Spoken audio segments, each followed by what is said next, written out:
ազատությանը, այդ առումով ես այստեղ եմ, որպեսզի իմ ձայնս էլ բարձրացնեմ, որ նա պետք է լինի հիմա ազատության մեջ,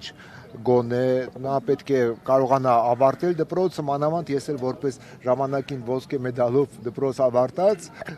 ինչ զգայուն եմ այդ թեմաներին, ինքն էլ բավականին լավ է սովորում, ինչքան հասկացա, պետք է ավարտի, գնա իր պատարակներին, եթե դա իր համար այդքան կարևոր է,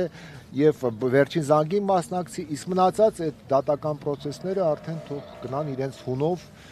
կարծում եմ ամեն ինչ լավ պետք է լինի։ Պարոն Արավերդյան, տեսանյութ էր տարածվել, որտեղ անվտանգության աշխատակիցը բռնցքով հարվածում է Դավիթ Մինասյանին, սակայն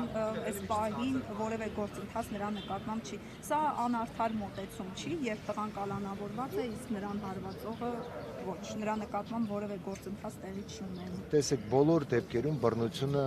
պետք է պատժելի լինի։ Դա մեզ մոտ պետք է լինի, ոնց ասած, դոգմա, աքսիոմա։ Դա չի քննարկվում։ Բռնությունը պետք է, այսինքն հարվածել, հա, ուրիշ բանը կանխել ինչ որ եւս հարված կամ ինչ որ ագրեսիվ պահված, բայց հարվածելը ես չեմ կարծում, որ ճիշտ է։ Բայց իհարկե տեսանյութից դատելով մի քիչ բարդ է այդ ամեն ինչ հասկանալ, որովհետեւ ամեն մեկը մեկնաբանում է իր տեսանկյունից։ Այրեք ներկայացնում, որ բռնությունը տղայի կողմից բռնություն է կիրառվել, բայց պատմում այդպիսի բան չկա, հակառակը իր նկատմամբ է։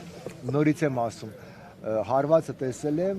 բայց կոնկրետ ուրիշ բռնություն չեմ տեսել, ես չեմ կարող պնդել, որ չկար, որովհետեւ այդ տեսանյութերը այդքան էլ պարզ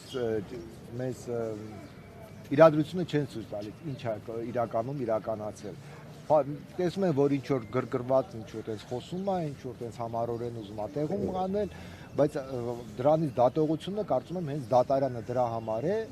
եւ իրավապահ մարմինները, որ օբյեկտիվ, անաչառ քննություն անցկացնեն։ Օբյեկտիվպես այդպեսին չկա, Նիկոլ Փաշինյանը դժոխք չի հայտարարել։ Նորից եմ ասում, իրավական հարցերին բան չեմ կարող ասել։ Ինչ եք կարծում, սա Դավիթի դեմ է, թե օրինակ 18-ամյա բոլոր այն տղաների, որոնք կհամարձակվեն իրենց անհամաձայնությունը հայտնել այս կամ այն հարցի շուրջ։ Նայեք, իրականում անհամաձայնություն մեզ մոտ բավականին շատ երիտասարդներ եւ ոչ երիտասարդներ հայտնում են։ Ես չեմ կարող ասել, որ բոլորը հիմա կանոնավորած են, անկեղծ ասած։ Բայց միևնույն ժամանակ ասում, այստեղ կոնկրետ Դավիթի հարցն է, որը որ պետք է իմ համոզմամբ եւ բոլոր երիտասարդները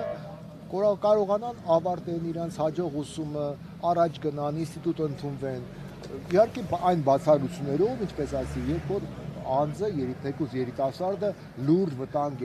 լուրջ սպառնալիք է հասարակական կարգին, եթե բայց այդտեղ ես բոլոր դեպքերում փաստեր չտեսա։ Միգուցե տեսանյութերը լիարժեք չեն, բայց որովհետեւ ես չտեսա փաստ, որ Դավիթը իրոք շատ վտանգավոր է, եթե լինի ազատության մեջ, միջև այդ դատական այդ process-ները գնում են։ Շնորհակալություն։